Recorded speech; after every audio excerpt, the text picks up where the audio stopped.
Hello friends, welcome to study Vijay. आप सभी को मेरा नमस्कार एंड जय हिंद। तो दोस्तों, हम लोग इलेक्ट्रिसिटी चैप्टर पढ़ रहे थे। इस इलेक्ट्रिसिटी चैप्टर में मेरा दोस्तों आज ये चौथा क्लास है, ठीक है। तो इस क्लास में दोस्तों आज हम लोग कुछ न्यूमेरिकल प्रॉब्लम, जितना भी चीज़ अभी तक हम लोग पढ़े हैं उससे रिलेटेड न्यूमेरिकल प्रॉब्लम सॉल्व करेंगे, ठीक है, ताकि आप लोग को थोड़ा और कॉन्सेप्ट क्लियर हो जाए। तो चैप्टर शुरू करने से पहले दोस्तों मैं ये कहना चाहता हूँ कि अगर आप चैनल पर नए हैं तो चैनल को एक बार सब्सक्राइब जरूर कर लें, ताकि आपको नए वीडियोस के नोटिफिकेशन टाइम टू टाइम मिलता रहे। और इसे अपने दोस्तों तक भी शेयर करें ताकि वो लोग भी हमारे साथ जुड़ सके। तो शुरू करते हैं दोस्तों। अभी तक हम लोग क्या क्या पढ़ चुके हैं चैप्टर में। सबसे पहला क्लास में चार्ज के बारे में पढ़ाया था, ठीक है, और पोटेंशियल के बारे में पढ़ाया था एंड पोटेंशियल डिफरेंस के बारे में पढ़ाया था। चार्ज से रिलेटेड हमारा एक कूलम्ब्स लॉ से रिलेटेड मैं एक चीज़ बताया था दोस्तों। तो कूलम्ब्स लॉ तो फिलहाल अभी आप लोग को एनसीईआरटी के सिलेबस से हटा दिया गया है, लेकिन जो स्टूडेंट जो आईसीएसई स्टूडेंट है, आईसीएसई बोर्ड से ताल्लुकात रखते हैं, ठीक है, उन लोग को कूलम्ब्स लॉ पढ़ना है तो आप हमारे इस वीडियो को देख सकते हैं बेझिझक होकर के। इसमें किसी तरह का कोई दिक्कत नहीं है।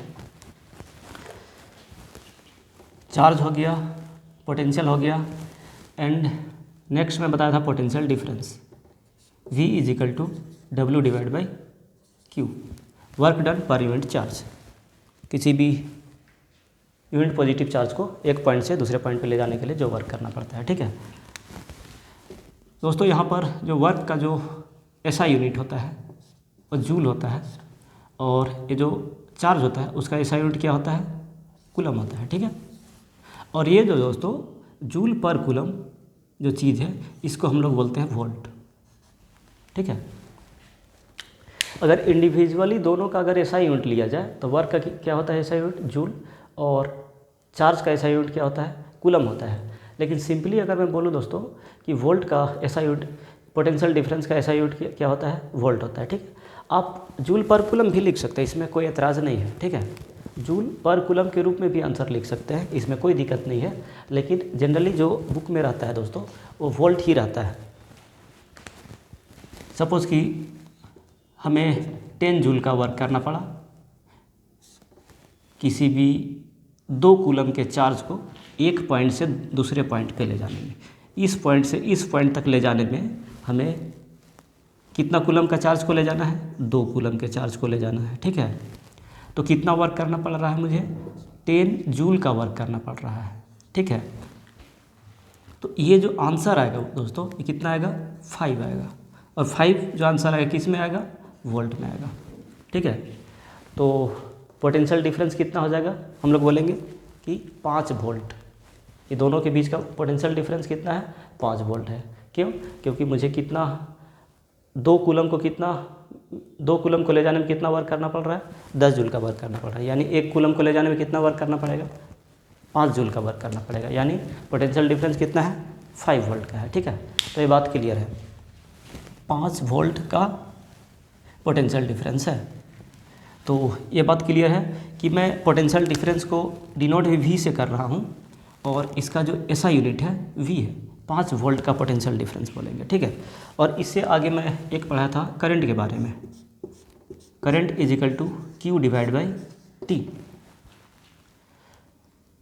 एक कंडक्टर है, सपोज कि 10 कूलम का चार्ज है, ठीक है। इस कंडक्टर से कुछ चार्ज फ्लो कर रहा होगा, ठीक है। तो मैं देखता हूँ कि इस कंडक्टर से अगर मैं 5 सेकेंड का टाइम लेता हूँ, ठीक है, 5 सेकेंड में 10 कूलम का जो चार्ज है वो इस एंड से इस एंड तक पहुँचता है। कितना, 5 सेकेंड में 10 कूलम का चार्ज। तो अगर मुझे करंट का अमाउंट निकालना हो, इस कंडक्टर से कितना अमाउंट ऑफ करंट फ्लो किया है दोस्तों, तो I इजिकल टू कितना करेंगे, Q divide by T। Charge कितना है, 10 कूलम का चार्ज है, और टाइम कितना है, 5 सेकेंड का टाइम है, ठीक है। तो कितना आ गया, 2। और अब ये जो 2 आया दोस्तों, 2 कितना, 2 एम्पियर। करंट को किस में मेजर किया जाता है दोस्तों, एम्पियर में मेजर किया जाता है। बोले कि 2 एम्पियर का करंट यहाँ से फ्लो किया है पर सेकेंड, 5 सेकेंड में 10 कूलम, तो 1 सेकेंड में कितना कूलम का चार्ज फ्लो हुआ है? 2 कूलम, 2 कूलम का चार्ज फ्लो हुआ है। और जितना चार्ज फ्लो करता है प्रत्येक सेकंड में उसे ही तो हम लोग क्या बोलते हैं? करंट बोलते हैं, यानी 2 एम्पियर का करंट फ्लो किया है। ठीक है, ये बात क्लियर है। इसके आगे मैं पढ़ा रहा था ओम्स लॉ। फॉर्मूला को मैं एक जगह लिखता हूँ, V equal to W divide by Q, I equal to Q divide by T. और अगला फार्मूला मैं बताया था ओम्स लॉ से related, V equal to I are.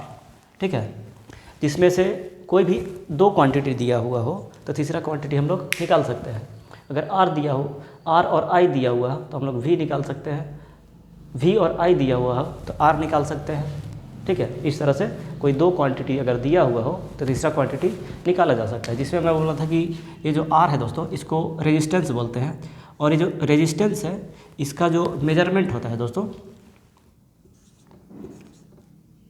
ओम में होता है।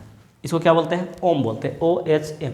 या इसको सिंपली इस ओम साइन को हम लोग इस तरह से दिखाते हैं। ठीक है, ओम का जो सिंबल है इस तरह से कि कितना ओम का रेजिस्टेंस है। अगर कोई भी चीज़ है तो उसको मेजरमेंट करने के लिए कोई ना कोई तो यूनिट होना चाहिए। अगर मैं बोलूँगा कि इसका वज़न कितना है, ठीक है, तो आप बोलेंगे कि 2 ग्राम है। अगर मैं पानी का बोतल लिया हूँ तो अगर मैं पूछूँ कि कितना पानी है उसमें, तो आप बोलेंगे 1 लीटर है, हाफ लीटर है। तो ये जो लास्ट में जो चीज़ आ रहा है उसे हम लोग यूनिट बोलते हैं। तो हमारे फिजिक्स में जो भी फिजिकल क्वांटिटी होते हैं दोस्तों, उसे मेजरमेंट करने के लिए कुछ ना कुछ ऐसा यूनिट होता है। ठीक है, तो हर एक चीज़ का कुछ ना कुछ यूनिट है। जैसे कि मैं पोटेंशियल डिफरेंस को वोल्ट में मेजर करता हूँ, करंट को एम्पियर में मेजर करता हूँ, रेजिस्टेंस को किस में मेजर करता हूँ? ओम में मेजर करता हूँ। इसे हम लोग एक सिंबल के द्वारा दिखाते हैं, पूरा ओम नहीं लिखते हैं। ठीक है, एक सिंबल इस तरह से दिखाते हैं। तो क्योंकि ये जो R है ओम्स लॉ से रिलेटेड है दोस्तों, इसलिए ये जो कांस्टेंट R क्या है? कांस्टेंट है। इस कांस्टेंट का जो ऐसा यूनिट है दोस्तों, उस साइंटिस्ट जिसने इसका आविष्कार किया था, खोज किया था, उसी के नाम से रिलेटेड, नाम से जुड़ा हुआ ये इसका यूनिट रखा गया है। ठीक है, और ये जो रेजिस्टेंस मैं बता रहा था, R equal to rho L divide by A।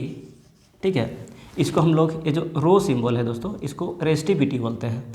और ये जो रेजिस्टिविटी है दोस्तों, इसका जो ऐसा यूनिट होता है वो ओम मीटर होता है। इसका जो ऐसा यूनिट होता है ओम मीटर। ये ओम का सिंबल है, ओम मीटर। रेजिस्टिविटी को किससे मेजर करेंगे? ओम मीटर से मेजर करेंगे। ठीक है,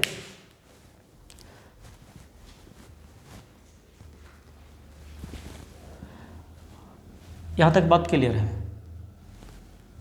ऐसा यूनिट भी मैं बता दिया, फॉर्मूला हमारे पास इतना है। और एक चीज़, एक पॉइंट मैं बताना चाहता हूँ दोस्तों, रेजिस्टेंस से रिलेटेड। ठीक है, अब देखिए मैं बताया था कि अगर हम किसी भी चीज़ का लंबाई को बढ़ाते हैं तो उसका रेजिस्टेंस बढ़ता है, लंबाई को घटाते हैं तो रेजिस्टेंस क्या होता है? घटता है। ठीक है, तो अगर मैं सेम मटेरियल को लेता हूँ, अगर इसी को मैं कंप्रेस करता हूँ, ठीक है, अगर मैं इसको कंप्रेस करता हूँ तो मटेरियल तो यही है, दूसरा मटेरियल मैं यूज नहीं किया हूँ, मटेरियल यही है, तो इसका लंबाई तो घटेगा दोस्तों। ठीक है, बात क्लियर है। अगर मैं इसको कंप्रेस करता हूँ, चापता हूँ दोनों साइड से, तो इसका लंबाई तो घट जाएगा। लेकिन आप देखेंगे कि ये जो सिलिंड्रिकल शेप है, इसका डायमीटर क्या हो गया है? बढ़ गया है। ठीक है, तो लंबाई घटने की वजह से क्या हुआ? रेजिस्टेंस क्या हुआ? कम हुआ। तो मैं ये बताना चाहता हूँ दोस्तों कि ये जो लंबाई है, लेंथ है, और ये जो रेजिस्टेंस है, लंबाई घटने से क्या हुआ? ये जो सिलिंड्रिकल शेप है इसका रेडियस क्या हो गया? बढ़ गया, यानी डायमीटर भी बढ़ गया। तो ये जो रेजिस्टेंस एंड डायमीटर होता है, ये जो मैं सिलिंड्रिकल शेप का जो वायर यूज कर रहा हूँ, उसका मैं रेजिस्टेंस एंड डायमीटर के बीच का रिलेशन बताने जा रहा हूँ दोस्तों, कि resistance is inversely proportional to the 1/, D, ठीक है, वायर के लिए डी स्क्वायर।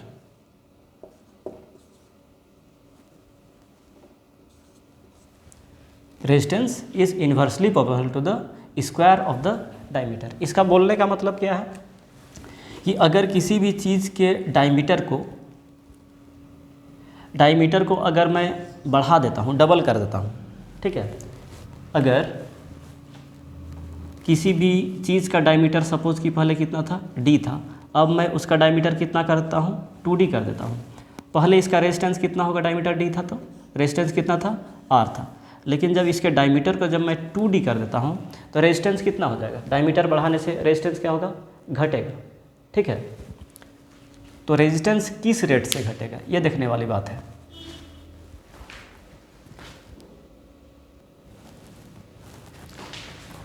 तो अगर डायमीटर को हम डबल कर देते हैं, पहले कितना था, d था, अब कितना हो गया, 2d था, तो देखने वाली बात यह है कि दोस्तों कि डायमीटर को अगर डबल कर दिया जाए तो रेजिस्टेंस कितना हो जाएगा, 1/4 हो जाएगा, ठीक है।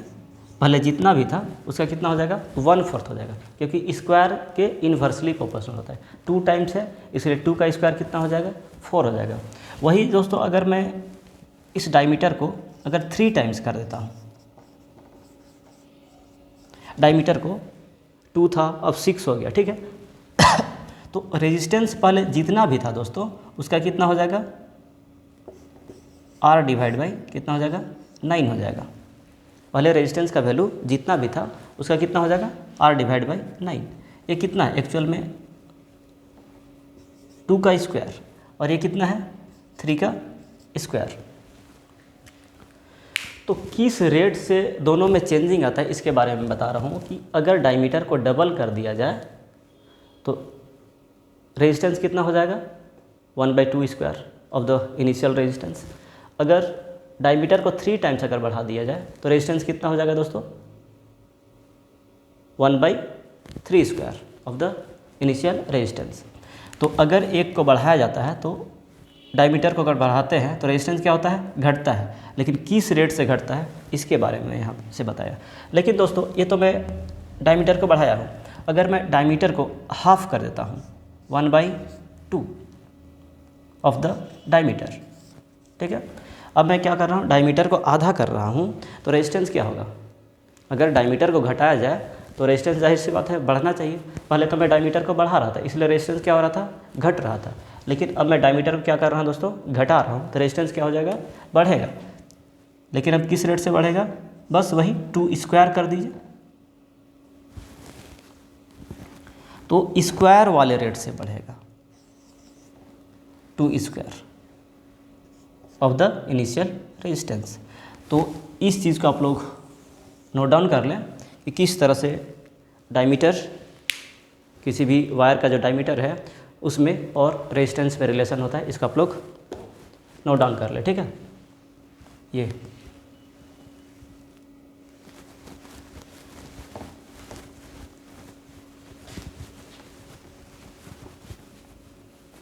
क्लास में जो भी चीज़ बताता हूँ, कोई भी इसमें बेकार का चीज़ मैं नहीं बताता हूँ, इसमें सारा का सारा चीज़ आप लोग के लिए यूजफुल चीज़ है, इसलिए हर एक बातों का आप लोग गौर से सुना करें, ठीक है। अगला मैं दोस्तों 2 चीज़ के बारे में बता रहा था। एक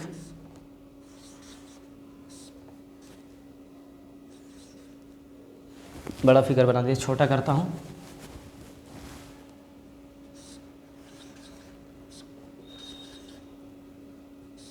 series combination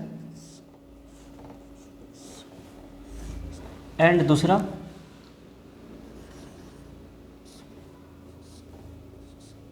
parallel combination, 2 register है,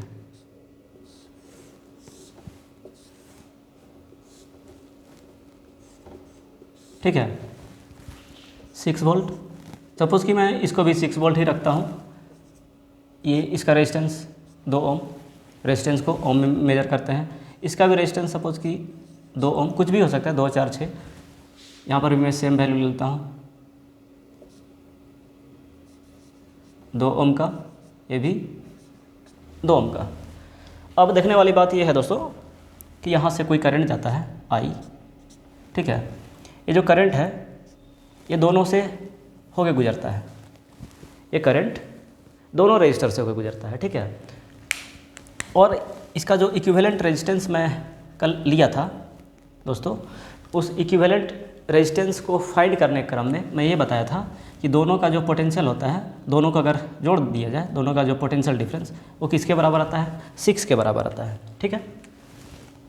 सपोज कि इसका पोटेंशियल V1, इसका पोटेंशियल V2, ठीक है। V1 प्लस V2 करने से कितना आता है दोस्तों, 6 आता है। तो ये जो पोटेंशियल डिफरेंस है दोस्तों, ये और कुछ नहीं, ये एक एनर्जी है जो इसके द्वारा खर्च किया जा रहा है, ठीक है। 6 वोल्ट के बैटरी के द्वारा इस पे कितना एनर्जी का कंज्यूम हो रहा है, वो एनर्जी एक्चुअल में कितना है दोस्तों, V वोल्ट का। और इस पे कितना एनर्जी कंज्यूम कर रहा है ये, V2 वोल्ट का। अब दोनों को अगर मिला दिया जाए कि टोटल कितना एनर्जी कंज्यूम कर रहा है, तो दोस्तों कितना आ जाएगा वो, 6 वोल्ट का। इसका जो 6 वोल्ट का एनर्जी है दो पार्ट में डिस्ट्रीब्यूट हो जा रहा है। पोटेंशियल डिफरेंस को मैं एनर्जी के टर्म में डिफाइन नहीं किया हूँ, पोटेंशियल डिफरेंस को मैं वर्क डन के टर्म में डिफाइन किया हूँ कि एक पॉइंट से दूसरे पॉइंट पे ले जाने के लिए किसी भी यूनिट पॉजिटिव चार्ज को कितना वर्क करना पड़ता है। तो वर्क दोस्तों एक्चुअल में कुछ और नहीं, वो भी एक एनर्जी ही होता है। सपोज कि मैं इस पेन को यहाँ से यहाँ उठाता हूँ, तो मैं इस पर कुछ वर्क करता हूँ, वर्क तो ऐसे ही नहीं हो जा रहा है। इस वर्क को करने के लिए दोस्तों मैं जितना अमाउंट ऑफ वर्क इस पे कर रहा हूँ उतना का एनर्जी का लॉस मैं कर रहा हूँ, ठीक है। तो बात यही है कि ये 6 वोल्ट का बैटरी जो यहाँ से यहाँ चार्ज को ले जाने में जितना वर्क कर रहा है दोस्तों, उतना एनर्जी का वो क्या कर रहा है, खर्च कर रहा है। और इस पॉइंट से इस पॉइंट तक ले जाने के लिए किसी भी चार्ज को जितना वर्क कर रहा है उतना ही एनर्जी का वो खर्च कर रहा है, ठीक है। तो दोनों के द्वारा जो एनर्जी का जो कंजम्पशन है दोस्तों, वो दोनों को ऐड कर दिया जाए तो कितना आता है, 6 वोल्ट आता है, ठीक है। यानी दोनों का पोटेंशियल डिफरेंस को अगर ऐड करेंगे तो कितना आता है, 6 वोल्ट आता है, ठीक है। और करंट दोस्तों इस केस में, सीरीज के केस में, इसमें जो I करंट गया वही करंट इसमें भी गया, ठीक है। करंट दोनों केस में क्या है, सेम है, लेकिन इसका पोटेंशियल और इसका पोटेंशियल क्या है दोस्तों, अलग अलग है। लेकिन दोनों को ऐड करने से V1 प्लस V2 करने से इतना बात है कि ये इसके बराबर आता है, V के बराबर आता है, ठीक है। और यहाँ पर मैं लिया था इस केस में इसका V1 जो है V इजिकल टू IR होता है, I तो I ही है और उसका रेजिस्टेंस कितना R1 सपोज ले लिया। और इसके लिए भी करंट क्या है, सेम है I, और इसके लिए रेजिस्टेंस R2 इजिकल टू यहाँ पर टोटल करंट टोटल रेजिस्टेंस। तो ये जो R जो मैं यहाँ यूज कर रहा हूँ दोस्तों, यही इक्विवेलेंट रेजिस्टेंस है, ठीक है। ये वाला टोटल रेजिस्टेंस, दोनों को मिला करके जो रेजिस्टेंस आता है उसी का हम लोग क्या बोलते हैं, इक्विवेलेंट रेजिस्टेंस बोलते हैं। अब मैं यहाँ देखता हूँ, यहाँ से जो करंट जाता है दोस्तों वो एक्चुअली में दो पार्ट में डिवाइड होता है, ठीक है। सपोज कि I1 I2। अब मैं यहाँ पे बोला था कि दो पार्ट में डिवाइड जरूर किया, लेकिन इतना फिक्स है कि ये जो जितना करंट सेंड किया I वो किसके बराबर होगा, I1 प्लस I2 के बराबर होगा, ठीक है। यहाँ पर भी सेम चीज़ मैंने लिया था, I इजिकल टू कितना होगा, V/R। ये फार्मूला तो आप लोग याद रख ही लें, V इजिकल टू IR जो होता है, इसी से मैं सारा चीज़ कर रहा हूँ। I इजिकल टू कितना, V divide by R, V divide by R। और अब ये जो V जो है दोस्तों, ये बैटरी का पोटेंशियल है, और R क्या है, इक्विवेलेंट रेजिस्टेंस। टोटल का एक सिंगल वैल्यू अगर मैं निकालना चाहूँ तो वो वैल्यू कितना होगा, तो ये चीज़ यहाँ पर V divide by R1 V divide by R2, ठीक है। अब मैं यहाँ पर देखा जाए कि इसके लिए भी कितना अच्छा I1 जो यहाँ पे लिया हूँ, ये जो करंट इधर से जा रहा है, I1 का वैल्यू कितना, I equal to V divide by R। इस रजिस्टर के लिए V का वैल्यू कितना होगा, उतना ही होगा जो इस बैटरी का है, ठीक है। क्योंकि इसका ये वाला टर्मिनल इससे कनेक्टेड है, ये वाला टर्मिनल डायरेक्ट इससे कनेक्टेड है। ये दोनों के बीच का जो पोटेंशियल डिफरेंस है वो होगा, बैटरी का जो पोटेंशियल डिफरेंस है वही होगा। इसलिए यहाँ पर मैं इसके लिए V का वैल्यू कितना यूज़ किया हूँ, जो बैटरी का पोटेंशियल है V, और जो रेजिस्टेंस है डिवाइड बाई R1, और ये जो रेजिस्टेंस है R2 है। अब इसके लिए पोटेंशियल डिफरेंस कितना होगा, ये भी V होगा, क्योंकि ये भी तो बैटरी के दोनों टर्मिनल के बीच में कनेक्टेड है। लेकिन यहाँ पर वो केस नहीं है, ये वाला छोर तो इसके साथ कनेक्टेड है, लेकिन ये वाला छोर इसके साथ डायरेक्टली कनेक्टेड नहीं, उसके बीच में एक दूसरा रजिस्टर आ जा रहा है। तो यहाँ पर दोनों का पोटेंशियल डिफरेंस अलग अलग होगा, लेकिन पैरेलल के केस में दोनों का पोटेंशियल डिफरेंस क्या होता है, सेम होता है। ठीक है। तो पैरेलल एंड सीरीज में फ़र्क क्या है दोस्तों? सीरीज में मैं बोला कि सीरीज में जो जितने भी रजिस्टर लगे होते हैं 1 2 3 4 सबका करंट क्या होता है? सेम होता है, लेकिन पोटेंशियल डिफरेंस सबका क्या होता है? अलग अलग होता है। ठीक है, बात क्लियर? सब में करंट क्या होता है? सेम होता है, लेकिन सबका पोटेंशियल डिफरेंस क्या होता है? अलग होता है। लेकिन सबको अगर ऐड किया जाए तो कितना आता है? इसके बराबर आता है। अब पैरेलल केस में मैं लेके चलता हूँ, यहाँ पे करंट सब में सेम था। अब यहाँ पर देखा जाए पैरेलल केस में करंट सब में सेम नहीं है, करंट सब में अलग अलग है, लेकिन सेम क्या है? सबका पोटेंशियल डिफरेंस क्या है? इक्वल है। तो ये पैरेलल एंड सीरीज कम्बिनेशन का ये डिफरेंस आप लोग याद रखें कि पैरेलल केस में जितने भी रजिस्टर होंगे जो पैरेलल में होंगे 1 2 3 4 जितने भी आप लगा सकते हैं, सबका पोटेंशियल डिफरेंस क्या होगा? सेम होगा, क्योंकि दोनों का इंड जो है बैटरी के साथ कनेक्टेड है। यहाँ पे वो चीज़ नहीं है, इसलिए सबका पोटेंशियल डिफरेंस क्या होगा? सेम होगा, लेकिन सब में क्या होगा? अलग अलग करंट का फ्लो होगा। वो कितना करंट फ्लो होगा उसके बारे में हम लोग जिक्र करेंगे। लेकिन यहाँ पे सबका पोटेंशियल डिफरेंस अलग, लेकिन करंट सेम। करंट अलग, पोटेंशियल डिफरेंस सेम। बात क्लियर? करंट अलग अलग, करंट सेम, पोटेंशियल डिफरेंस दोनों का सेम, पोटेंशियल डिफरेंस सबका अलग अलग। ठीक है, तो यहाँ तक बात क्लियर है। तो मैं इससे रिलेटेड कुछ क्वेश्चन बनाता हूँ। अगर आपको बोला जाए, मैं बुक का क्वेश्चन नहीं लेता हूँ, मैं खुद से ही क्वेश्चन इसे बनाने की कोशिश करता हूँ। ठीक है, मेरे पास 2 रजिस्टर है दोस्तों, दोनों चलो अलग अलग वैल्यू लेते हैं, 2 ओम एंड 4 ओम। इसको मैं लेता हूँ सपोज कि 8 ओम। अब क्वेश्चन नंबर 1, इस केस में क्वेश्चन नंबर 1 कि इसका इक्विवेलेंट रेजिस्टेंस क्या होगा? ये जो सर्किट है इसका इक्विवेलेंट रेजिस्टेंस क्या होगा? तो equivalent resistance R equal to R1 plus R2, R1 plus R2। ठीक है, तो इसमें R1 का वैल्यू कितना है? 2 ओम है। R2 का वैल्यू कितना है? 4 ओम है। 2 प्लस 4 कितना हो जाएगा दोस्तों? 6 ओम हो जाएगा, 6 ओम। इसको ऐसा करता हूँ 12 ओम ले लेता हूँ, थोड़ा कैलकुलेशन का आसानी के लिए मैं ऐसा कर रहा हूँ। इसका कितना हो गया? 6। इक्विवेलेंट रेजिस्टेंस कितना आ गया दोस्तों? 6 ओम आ गया। इक्विवेलेंट रेजिस्टेंस 6 ओम आने का मतलब क्या होता है दोस्तों? इक्विवेलेंट रेजिस्टेंस 6 ओम आने का मतलब ये होता है कि अगर यहाँ पर सेम 12 वोल्ट का बैटरी अगर मैं लगा देता हूँ तो ये दोनों के जगह पे, ये 2 ओम एंड 4 ओम के जगह पे मैं एक सिंगल 6 ओम का रेजिस्टेंस अगर यूज करता हूँ तो उसमें भी सेम टाइप का बिहेवियर होगा, सेम करंट ये भी कंज्यूम करेगा जितना करंट ये दोनों मिला के करेगा। ठीक है, तो इक्विवेलेंट रेजिस्टेंस यही है दोस्तों। अब मैं आपसे पूछता हूँ कि बताओ कि पहला जो रजिस्टर है 2 ओम रजिस्टर, उससे कितना करंट का फ्लो होगा? तो पहली बात तो उससे इससे जितना करंट फ्लो होगा इससे भी उतना ही करंट फ्लो होगा और बैटरी से भी उतना ही करंट निकलेगा। तो अगर मुझसे बोला जाए कि करंट कितना फ्लो होगा इस सर्किट में, तो I इजिकल टू कितना? V divide by R। R जहाँ पर क्या है? Equivalent resistance. ठीक है, R क्या है? Equivalent resistance. तो I equal to V, potential battery का टोटल करंट का मैं बात कर रहा हूँ, तो बैटरी कितना सप्लाई कर रहा है। ठीक है, इस केस में तो सब में सेम ही होगा, उसके लिए आप लोगों को टेंशन लेने की ज़रूरत नहीं है। तो V इजिकल टू कितना है? 12 वोल्ट और रेजिस्टेंस कितना है? 6 ओम। ठीक है, तो 12 डिवाइड बाई 6 अगर करेंगे दोस्तों तो 2 आ जाएगा। 2 क्या? एम्पियर, क्योंकि करंट हम लोग कैलकुलेट कर रहे हैं। तो यहाँ पर क्या आ जाता है कि बैटरी कितना एम्पियर करंट सप्लाई किया? 2 एम्पियर का करंट सप्लाई किया। और 2 एम्पियर का करंट दोस्तों इसके लिए भी होगा, इसके लिए भी होगा। आप लोग देख सकते हैं 2 एम्पियर का करंट आया है हमारे पास। अगर मैं पूछूं कि यहाँ पे कितना करंट सप्लाई होगा, अच्छा करंट तो 2 ही एम्पियर सप्लाई होगा। अगला सवाल कि ये दोनों पॉइंट के बीच का पोटेंशियल डिफरेंस कितना होगा? मैं बोला कि दोनों का पोटेंशियल डिफरेंस अलग अलग होगा, लेकिन दोनों को अगर ऐड किया जाए तो कितना होगा? 12 वोल्ट होगा। अब मैं निकालना चाहता हूँ कि दोनों के बीच का पोटेंशियल डिफरेंस कितना होगा। सपोज कि V1 ये V2, तो V1 का वैल्यू कितना होगा? V1 equal to I into R1, current में कितना निकाला था 2 एम्पियर, और इसका रेजिस्टेंस कितना है 2, ये 2 एम्पियर और ये रेजिस्टेंस कितना 2 ओम। सबका यूनिट आप लोग लिखते जाए, यूनिट लिखना ना भूले, ठीक है, इससे मार्क्स कट जाएगा।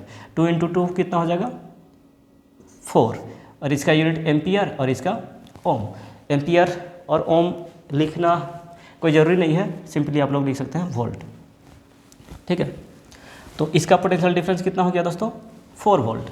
अगर मैं निकालना चाहता हूँ ये दोनों के बीच का पोटेंशियल डिफरेंस कितना है, तो V2 इजिकल टू आप लोग देखेंगे V इजिकल टू कितना I × R2।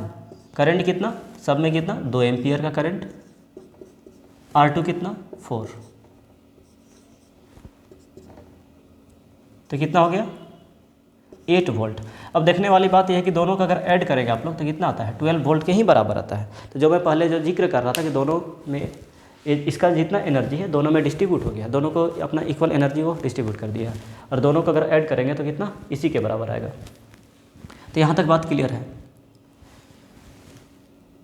इसमें इससे ज़्यादा और न्यूमेरिकल नहीं है। सीरीज में अगर दिया जाए क्वेश्चन तो इसी तरह का दे सकता है, करंट फाइंड करने के लिए निकाला बोल सकता है, ठीक है, और किसी भी रजिस्टर के अक्रॉस बोल सकता है कि पोटेंशियल डिफरेंस कितना होगा उसके दोनों एंड के बीच में। तो हम लोग देख लिए V इजिकल टू उसमें कितना करंट का सप्लाई हो रहा है इनटू उसका रेजिस्टेंस कितना है, ठीक है। तो V equal to potential difference अगर फाइंड करने के लिए बोले दोस्तों तो उसमें पोटेंशियल डिफरेंस कितना होगा दोनों के पॉइंट के बीच में, उसमें कितना करंट का सप्लाई हो रहा है I इंटू उसका रेजिस्टेंस कितना है, वही क्या हो जाएगा उसके दोनों पॉइंट के बीच का पोटेंशियल डिफरेंस हो जाएगा।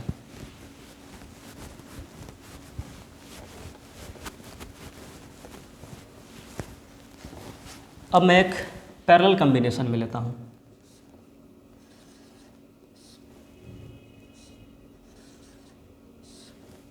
दो ही ले रहा हूँ फिलहाल, 3 भी ले सकते हैं।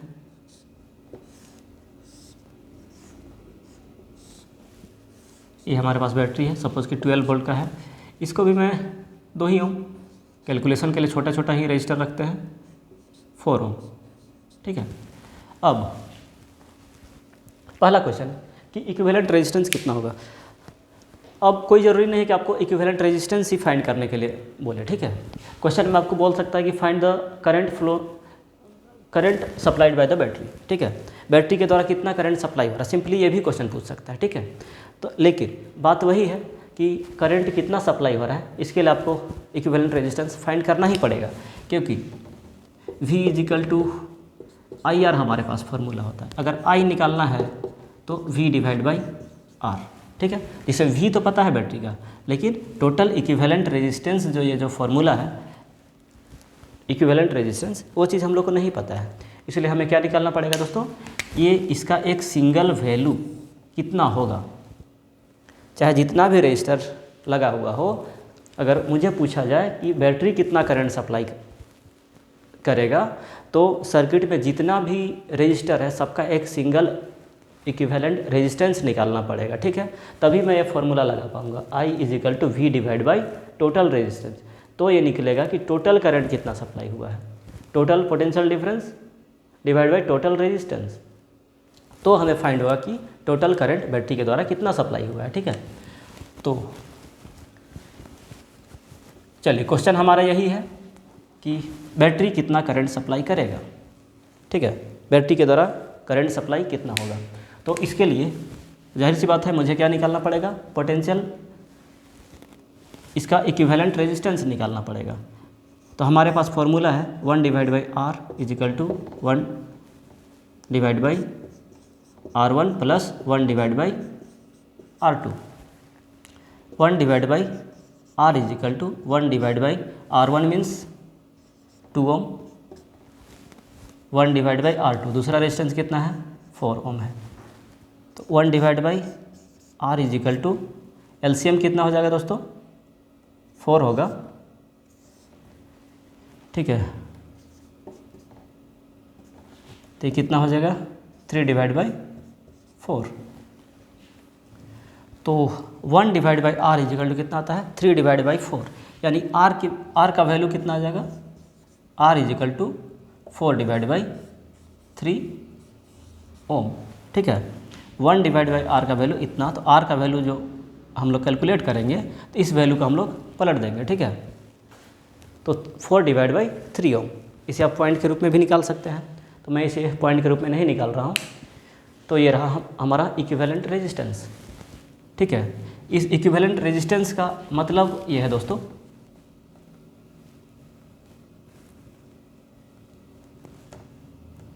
ये जो सर्किट है जस्ट लाइक उसी तरह से बिहेव करेगा जिस तरह से कि अगर मैं यहाँ पर एक रेजिस्टर लगा दूँ और ये 12 वोल्ट का बैटरी लगा दूँ और एक 4/3 ओम का रेजिस्टर लगा दूँ, ठीक है। तो इसका जो बिहेवियर होगा जस्ट लाइक इसके बिहेवियर जैसा होगा, ठीक है। ये दो सर्किट, इसी के इक्विवेलेंट सर्किट मैं यहाँ पर बनाया हूँ। ये भी उतना ही करंट कंज्यूम करेगा जितना ये दोनों मिल करके करेगा, ठीक है। तो हमारा क्वेश्चन ये था कि दोस्तों कि बैटरी कितना करंट सप्लाई करेगा। तो I इजिकल टू कितना हो जाता है हमारे पास, ये जो I करंट सप्लाई कर रहा है दोस्तों, सपोज कि ये एक I1 में डिस्ट्रीब्यूट हो गया और इधर I2 में चला गया। ये जो करंट जा रहा था दो पार्ट में यहाँ से डिस्ट्रीब्यूट होगा, एक I1 दूसरा I2। तो मैं निकाल रहा हूँ कि I कितना, I equal to V divide by R।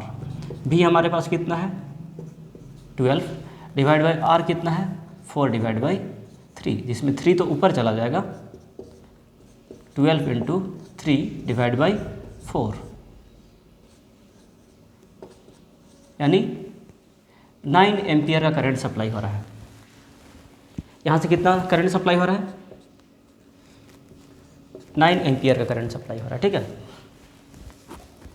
और इसी में अगर मैं पूछूं दोस्तों कि बताओ कि ये 2 ओम वाले रजिस्टर से कितना करंट सप्लाई हो रहा है, ठीक है। ये 2 ओम वाला जो रजिस्टर है उससे करंट कितना सप्लाई हो रहा है। तो यहाँ से जो I1 का वैल्यू जो है, यहाँ कितना करंट है I1 में मान के चल रहा हूँ। तो ये जो I1 है दोस्तों, I1 इजिकल टू ये दोनों के बीच का पोटेंशियल, फॉर्मूला तो वही रहेगा, V इजिकल टू IR, मतलब I equal to V divide by R। और डिपेंड करता है कि V कितना है R कितना है, ठीक है।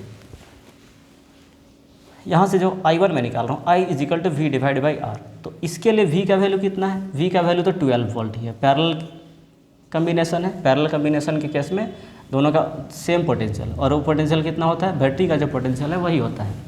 I इजिकल टू V जो कि कितना है 12 डिवाइड बाई R कितना है दोस्तों इसका 2 ओम है, ठीक है। यानी कितना करंट इससे जा रहा है, करंट 6 एम्पियर का करंट जा रहा है। ऊपर वाला जो रजिस्टर है उससे कितना करंट जा रहा है दोस्तों, 6 एम्पियर करंट जा रहा है। अब मैं यही पूछूं कि I2 का वैल्यू कितना है, कुछ भी क्वेश्चन में पूछा जा सकता है। I2 equal to V divide by R, V कितना होगा इसके लिए भी कितना होगा 12 वोल्ट डिवाइड बाई R कितना है 4, ये कितना हो जाएगा 3 एम्पियर।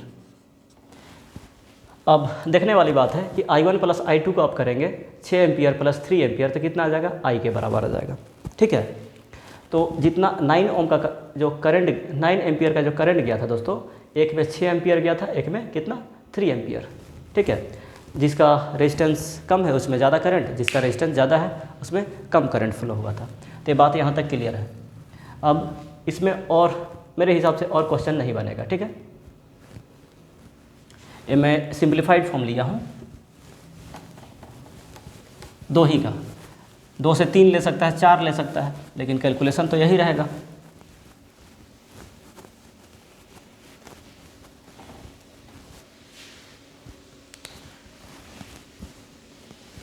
अगला चीज़, मैं मिक्स्ड कम्बिनेशन से रिलेटेड कुछ एग्जांपल लेता हूँ। मिक्स्ड कम्बिनेशन मीन्स ये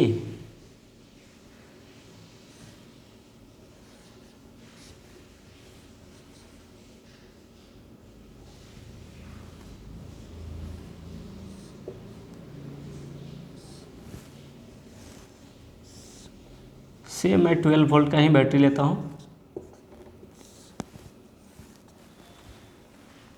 कैलकुलेशन के आसानी के लिए मैं सब में 2 ओम का ही रजिस्टर लगाता हूँ।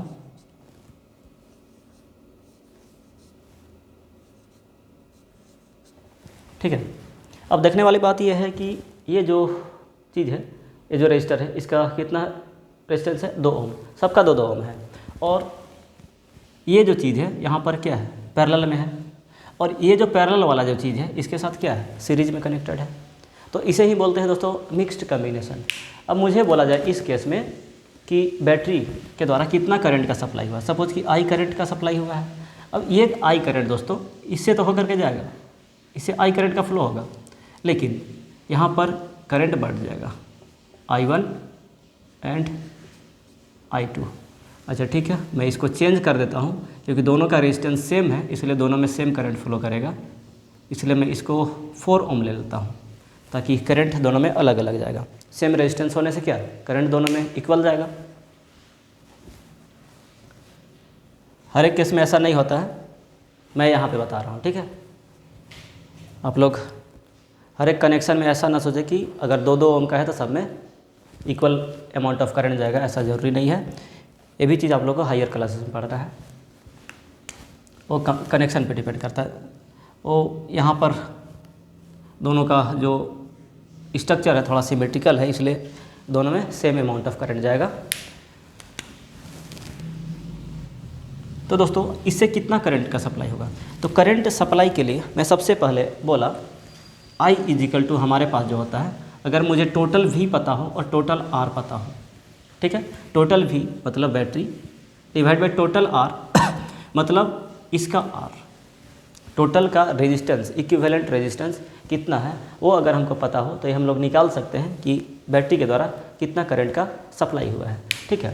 ये जो हमारे पास जो चीज़ है दोस्तों, ये वाला चीज़ को हम कैलकुलेट करने की कोशिश करते हैं। जो पैरेलल वाला जो टर्म है उसका इक्विवेलेंट रेजिस्टेंस निकालते हैं। 1 divide by R = 1 divide by 2 plus 1 divide by 4।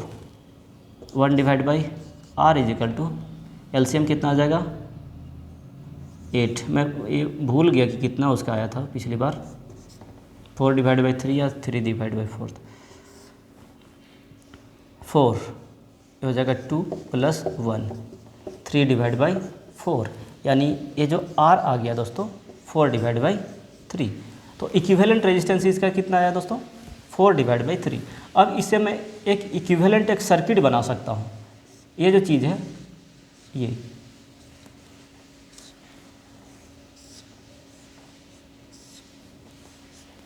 इसी चीज़ के इक्विवेलेंट में एक सर्किट बना रहा हूँ जिसमें ये कितना है 2 ओम का रेजिस्टर लगा हुआ है, और ये कितना है, इसका रेजिस्टेंस है 4 डिवाइड बाई 3 ओम, ठीक है। बात क्लियर है।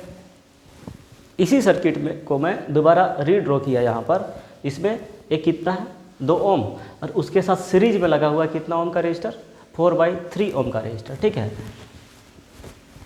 अब आप इसे देख सकते हैं, सिंपल ये क्या है सीरीज कम्बिनेशन, जिसमें आप अगर R निकालें तो R = 2 प्लस 4/3, यानी 6 plus 4 divide by 3, 10 divide by 3 ओम। तो इसका इक्विवेलेंट कितना रेजिस्टेंस कितना आ गया दोस्तों 10 डिवाइड बाई 3 ओम, यानी अब मैं निकाल सकता हूँ therefore I = V divide by R। तो V कितना है हमारे पास 12 डिवाइड बाई R कितना है 10 डिवाइड बाई 3, 10 डिवाइड बाई 3, 3 को ऊपर ले जाइए,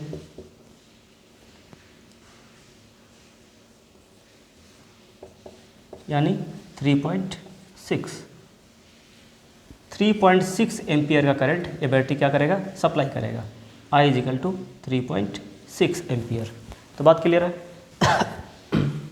ये जो चीज़ है बैटरी कितना एम्पियर करंट सप्लाई कर रहा है 3 divide by 6 ampere current supply कर रहा है।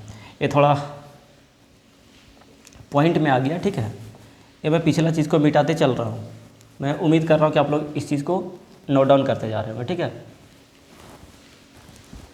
तो 3.6 एम्पियर, अगर ये और ये क्या है सीरीज में है, तो जाहिर सी बात है कि इसका पोटेंशियल डिफरेंस कुछ अलग होगा, इसका पोटेंशियल डिफरेंस अलग होगा।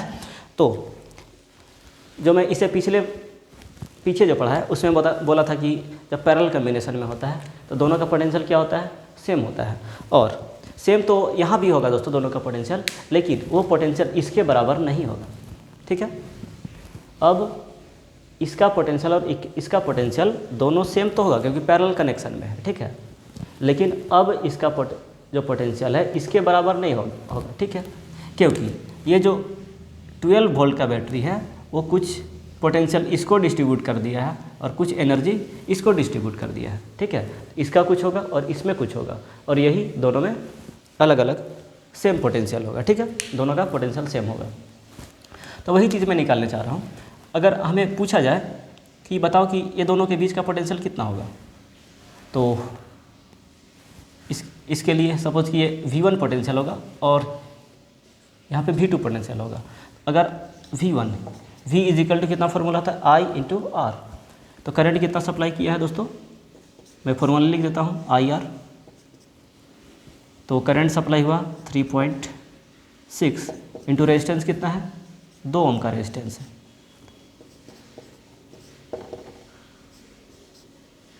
7.2 वोल्ट।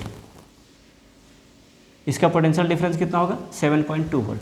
अगर मुझसे पूछा जाए कि ये दोनों के बीच का पोटेंशियल डिफरेंस कितना होगा, तो सिंपली आप लोग बोल सकते हैं, क्योंकि हम लोग ये चीज़ है कि V equal to V1 plus V2 हम लोग को तो इतना पता ही है।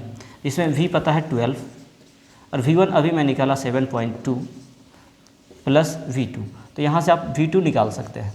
V2 इजिकल टू 12 माइनस 7.2, ठीक है। 12 माइनस 7.2 करने से कितना आएगा 12.0 माइनस 7.2 अगर मैं करता हूँ तो 10 माइनस 2 कितना हो जाएगा 8 हो जाएगा। 10 माइनस 2 8, 11 माइनस 7 4.8, तो कितना हो गया दोस्तों 4.8। ये बात क्लियर है। तो V2 का वैल्यू कितना आ गया 4.8। तभी तो दोनों को अगर आप ऐड करेंगे तो कितना आ जाएगा 4.8, ठीक है। यहाँ तक बात क्लियर है V2। और अगर मैं पूछूं, इतना तो पता है कि दोनों में अलग अलग करंट सप्लाई हुआ है। अगर मैं पूछूं कि बताओ कि ये 2 ओम वाला जो रेजिस्टर है उससे कितना करंट सप्लाई हुआ है, तो आप निकाल सकते हैं अब, क्योंकि आपके पास पोटेंशियल डिफरेंस पता चल गया है इसका, ठीक है। तो अब आप निकाल सकते हैं I1 इजिकल टू V का वैल्यू कितना है, V/R मैं फार्मूला लिख देता हूँ। V का वैल्यू कितना है 4.8 डिवाइड बाई R कितना है 2, मीन्स 2.4 एम्पियर, ठीक है। और यहाँ का भी अगर पूछा जाए तो ये भी निकाल सकते हैं, यहाँ पर कितना करंट सप्लाई हुआ है, तो यहाँ पर भी आप लिख सकते हैं पोटेंशियल डिफरेंस कितना है V/R, इसके लिए भी आप लगाइए V/R इजिकल टू, तो कितना 4.8 V का वैल्यू डिवाइड बाई R कितना है 4, तो ये कितना हो जाएगा 1.2।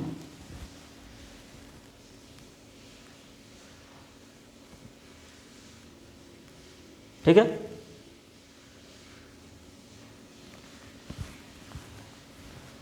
तो बात क्लियर है, इतना तक मैं सारा चीज़ बता दिया आप लोगों को। अब आप लोग देखेंगे कि इसका जो पोटेंशियल आया और इसका जो पोटेंशियल आया, दोनों को अगर आप ऐड करेंगे दोस्तों तो कितना आएगा 12 आएगा, ठीक है। और ये दोनों करंट को अगर आप ऐड करेंगे तो कितना आएगा, ये जो करंट सप्लाई किया था 3.6, ठीक है। आप लोग ऐड करें, जो I1 I2 में जो निकाला I1 और I2, ये I1 और I2 में निकाला 2.4 और 1.2, अगर आप दोनों को ऐड करेंगे तो आप देखेंगे कितना आ जाएगा 3.6 आता है। जितना करंट सप्लाई किया था वही तो डिस्ट्रीब्यूट हुआ है। वही चीज़ पोटेंशियल डिफरेंस के केस में इसका जो मैं निकाला और इसका जो निकाला, दोनों के लिए तो सेम होगा। जो V2 का वैल्यू है, दोनों को अगर आप ऐड करेंगे देखेंगे कितना आता है 12 वोल्ट आता है। तो बात यहाँ तक क्लियर है। मैं समझता हूँ कि ये parallel combination and series combination, मैं इससे रिलेटेड सारा क्वेश्चन लगभग मैं बता चुका हूँ, ठीक है।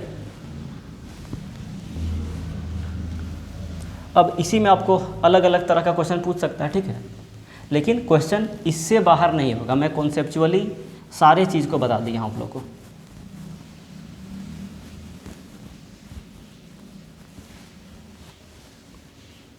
ठीक है, मैं 2 ही क्वेश्चन में आप लोग को जितने तरह का भी क्वेश्चन आपसे पूछा जा सकता है सारी चीज़ को मैं लगभग क्लियर कर चुका हूँ। अब हम लोग कुछ पहले जो जैसे कि चार्ज वगैरह, पोटेंशियल डिफरेंस इत्यादि चीज़ों का जो परिभाषा, जो डिफिनीशन पढ़े थे दोस्तों, उससे रिलेटेड कुछ क्वेश्चन करने की कोशिश करते हैं। ठीक है,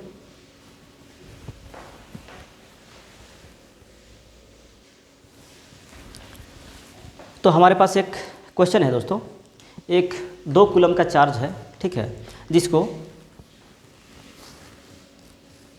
चार्ज है 2 कूलम का, जिसको एक पॉइंट से दूसरे पॉइंट पे मूव कराया जाता है। बहुत सिंपल सा क्वेश्चन है, बेसिक क्वेश्चन है, जो डिफिनीशन से है, ज़्यादा कुछ मुश्किल नहीं है। कितना कूलम का चार्ज है? 2 कूलम का चार्ज है, उसको एक पॉइंट से दूसरे पॉइंट पे मूव कराया जाता है। इसमें पहला पॉइंट है दोस्तों, उसका पोटेंशियल डिफरेंस है, पोटेंशियल है 118 वोल्ट का पोटेंशियल पे है ये पॉइंट, ठीक है। और दूसरा पॉइंट है दोस्तों 128, 2 पॉइंट ए एंड बी। एक 2 कूलम का चार्ज है जिसको यहाँ से यहाँ तक मूव कराया जाता है। ये जो कि 118 वोल्ट पे है, और ये जो पॉइंट बी है इसका पोटेंशियल कितना है? 128 वोल्ट। अब क्वेश्चन ये है कि इस चार्ज को, 2 कूलम के चार्ज को यहाँ से यहाँ मूव कराने में हमें कितना वर्क करना पड़ेगा। आप लोग दिमाग लगा सकते हैं। इस 2 कूलम के चार्ज को इस पोटेंशियल से इस पोटेंशियल में ले जाने के लिए हमें कितना वर्क करना पड़ेगा। तो आप डिफिनीशन जो मैं कितना बार रिपीट कर चुका हूँ, ये जो किसी भी चार्ज को एक पोटेंशियल से दूसरे पोटेंशियल में जो मूव कराया जा रहा है दोस्तों, तो उसको मैं एक डिफाइन किया था कि पोटेंशियल डिफरेंस के टर्म में। पोटेंशियल डिफरेंस क्या होता है? पोटेंशियल डिफरेंस ही तो होता है जो कि कितना, जो बताता है कि कितना वर्क करना पड़ता है किसी यूनिट पॉजिटिव चार्ज को एक पॉइंट से दूसरे पॉइंट पे ले जाने के लिए। हमारे पास एक फॉर्मूला था पोटेंशियल डिफरेंस, उसे भी हम लोग क्या दिखाते हैं? V equal to work done per unit charge. Potential difference क्या होता है? एक यूनिट पॉजिटिव चार्ज को एक पॉइंट से दूसरे पॉइंट पे ले जाने में जितना वर्क करना पड़ता है उसे ही हम लोग क्या बोलते हैं? पोटेंशियल डिफरेंस बोलते हैं। ये कौन सा टर्म है दोस्तों? Potential difference. पोटेंशियल का डिफरेंस, पोटेंशियल का डिफरेंस आप निकाल के देखें, 128 माइनस 118 कितना आता है? 10 वोल्ट आता है। इजिकल टू वर्क, वर्क ही तो हमें फाइंड करना है, कितना वर्क करना पड़ेगा, डिवाइड बाय चार्ज। चार्ज कितना है? 2 कूलम का चार्ज है। अब आप वर्क बोल सकते हैं, ये पोटेंशियल को वोल्ट में मेजर कर रहा हूँ, पोटेंशियल डिफरेंस को, एंड चार्ज क्यू को 2 कूलम का चार्ज है, ठीक है। वर्क इजिकल टू कितना हो जाएगा? 10 volt into 2 coulomb, 10 volt into 2 coulomb. अब ये जो मल्टीप्लाई हो जाएगा कितना आ जाएगा? 20। और ये जो यूनिट है वोल्ट और कूलम, ये जब मल्टीप्लाई होगा दोस्तों तो कितना आ जाएगा? ये जूल, क्योंकि हमारे पास क्या आया है? वर्क आया है। और वर्क को किस में मेजर करते हैं दोस्तों? जूल में मेजर किया जाता है। वर्क हो या एनर्जी हो, उसे हम लोग जूल में मेजर करते हैं, ठीक है। तो ये रहा हमारा ये क्वेश्चन। तो उम्मीद करता हूँ कि पोटेंशियल डिफरेंस से रिलेटेड जो डिफिनीशन है इसका, उससे रिलेटेड आपको अगर क्वेश्चन दिया जाए तो आप इसे सॉल्व कर लेंगे। अब चलते हैं अगले क्वेश्चन की ओर।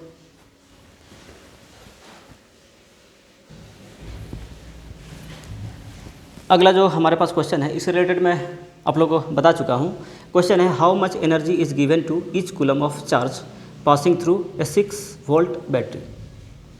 एक 6 वोल्ट का बैटरी है, ठीक है। इस 6 वोल्ट बैटरी के द्वारा प्रत्येक कूलम चार्ज पे कितना एनर्जी कंज्यूम करना पड़ता है, ठीक है, उसको एक टर्मिनल से दूसरे टर्मिनल में ले जाने के लिए। तो एनर्जी और वर्क, जहाँ एनर्जी अगर पूछा जाए दोस्तों तो उसको आप लोग वर्क भी ले सकते हैं। वर्क और एनर्जी सेम चीज़ होता है, थोड़ा सा फ़र्क होता है, प्लस माइनस का फ़र्क होता है, उसे आप लोग अभी न जाने, लेकिन बस आप लोग जान के चल सकते हैं वर्क और एनर्जी दोनों अमाउंट में सेम होते हैं, ठीक है। क्वांटिटी में वर्क जितना होता है एनर्जी भी उतना ही होता है। तो हमारे पास जो फॉर्मूला है दोस्तों, V equal to W divide by Q। सवाल ये था, 6 वोल्ट का बैटरी है, ठीक है, 1 कूलम चार्ज को उसको सप्लाई करने में कितना एनर्जी कंज्यूम करना पड़ता है, ठीक है। तो पोटेंशियल डिफरेंस कितना है? 6 वोल्ट का बैटरी है। W ही तो निकालना है, वर्क यानी एनर्जी, और चार्ज कितना है? 1 कूलम का चार्ज को सप्लाई किया जा रहा है। तो देखा जाता है वर्क कितना आता है दोस्तों? 6, और एक इसमें आएगा जूल में आएगा वर्क, ठीक है। तो उसे कितना वर्क करना पड़ेगा, यानी एनर्जी कितना लगेगा उसका, 6 जूल। वर्क और एनर्जी दोनों का यूनिट भी सेम होता है, ठीक है। तो 6 जूल का एनर्जी उसे खर्च करना पड़ेगा। तो ये तो मैं बताया था कि 6 वोल्ट का बैटरी का मतलब ही होता है दोस्तों कि उसको 6 जूल का वर्क करना पड़ता है। एक टर्मिनल से दूसरे टर्मिनल पे 1 कूलम चार्ज के ले जाने में उसे जितना वर्क करना पड़ता है वही तो उसका पोटेंशियल डिफरेंस है दोनों टर्मिनल के बीच का। और पोटेंशियल डिफरेंस का मतलब ही होता है कितना वर्क करना पड़ता है, और वर्क का मतलब ही होता है दोस्तों कि कितना एनर्जी कंज्यूम करना पड़ रहा है उसे, ठीक है।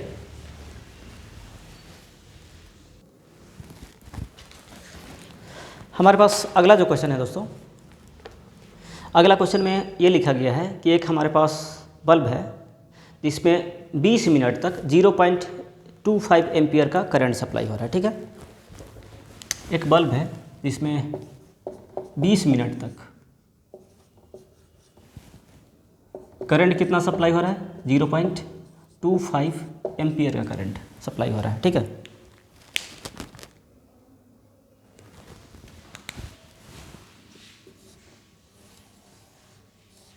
एक बल्ब है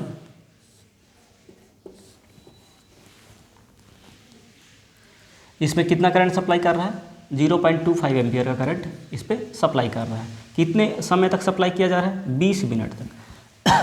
तो क्वेश्चन ये है कि बताया जाए कि इस बल्ब से कितना कूलम चार्ज इतने टाइम में क्रॉस किया होगा। इस बल्ब से होकर के कितना कूलम चार्ज इस बल्ब से होकर क्रॉस किया होगा। तो ये तो मैं इलेक्ट्रिक करंट के डिफिनीशन में ही बता दिया था। हमें क्या निकालना है, चार्ज निकालना है।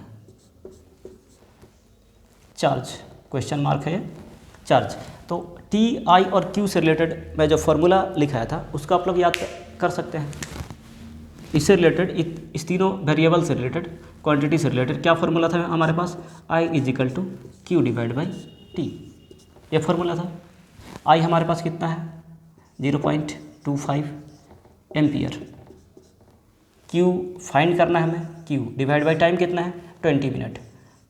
अब देखने वाली बात यह है दोस्तों कि कोई भी चीज़ को हमें ऐसे ही पुट नहीं कर देना होता है, इसमें ये देखना होता है कि कोई भी क्वांटिटी किस यूनिट में लिखा गया है, ठीक है। यहाँ पर हम लोग देखते हैं कि टाइम किस में लिखा गया है, मिनट में। मिनट जो कि टाइम का SI यूनिट नहीं होता है, ठीक है।